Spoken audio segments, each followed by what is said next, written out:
Le Conservatoire botanique de Martinique, c'est une association loi 1901 qui existe depuis 2002 et dont les missions sont la connaissance, la conservation et la sensibilisation du public sur la flore de Martinique et plus particulièrement sur la flore rare et menacée.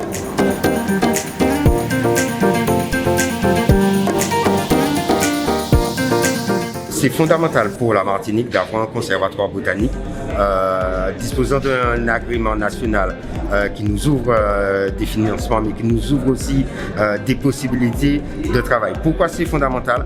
Parce que le rôle du conservatoire, c'est la connaissance de nos espèces naturelles martiniquaises.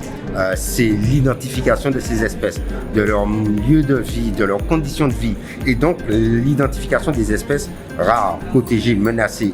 Des espèces qui n'existent qu'en Martinique. Et donc, c'est fondamental de pouvoir les connaître, les protéger, éventuellement les reproduire en serre pour pouvoir les réintroduire dans le milieu naturel et donc pour pouvoir préserver notre environnement, notre milieu naturel pour parler comme ça.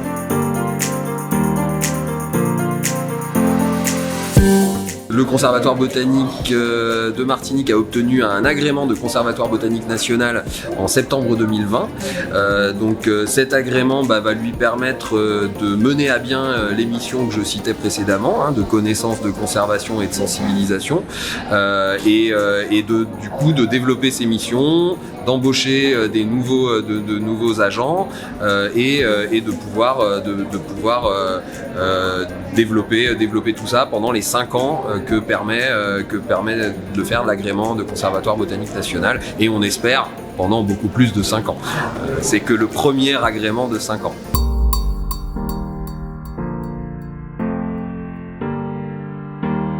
On a l'agrément qui nous ouvre un financement de 350 000 € supplémentaires, ce qui nous permet d'avoir un budget de 613 815 € très précisément, qui nous permettra de développer le système d'information du Conservatoire botanique de la Martinique en partenariat avec le Conservatoire de la Réunion, qui nous permettra d'améliorer et de développer l'herbier de la Martinique géré par le Conservatoire, qui nous permettra de renforcer nos équipes parce que pour faire ce travail-là, il faut du monde. Il faut du monde avec des spécialités bien précises pour pouvoir aller sur le terrain, pour pouvoir mener ce travail d'expertise, de connaissance des différentes espèces. Donc ça nous permettra de mener ce travail-là sur l'année 2021. Ça a commencé déjà depuis plusieurs années. En 2020, nous avons mené une partie de notre programme. Nous avons un programme scientifique avec un conseil scientifique international qui accompagne le conservatoire dans sa mission. Et toutes ces missions vont pouvoir se développer et prendre de l'ampleur sur les 5 prochaines années.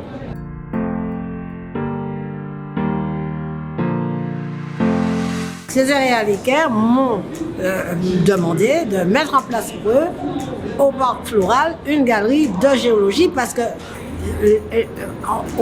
au départ, nous sommes une équipe de professeurs sortant le vendredi sur le terrain pour mieux connaître notre pays, pour mieux enseigner. Césaire apprend cela et me demande de mettre en place pour lui une galerie de géologie. Et nous mettons en place la galerie de géologie. Et la galerie de géologie est inaugurée en 81. Les écoles viennent, c'est magnifique, tout le monde s'intéresse à ça, etc. Et nous étendons l'affaire et nous faisons pour la ville une galerie de botanique. Alors quand je vois que le conservatoire, les gens ont continué ce travail, les scientifiques ont continué ce travail, la ville, au-delà de la disparition de Césaire et d'Aliker, on a continué ce travail. Et qu'aujourd'hui on a un agrément national, conservatoire national, eh bien, je suis très très contente. Je pense que je peux dire merci mon Dieu.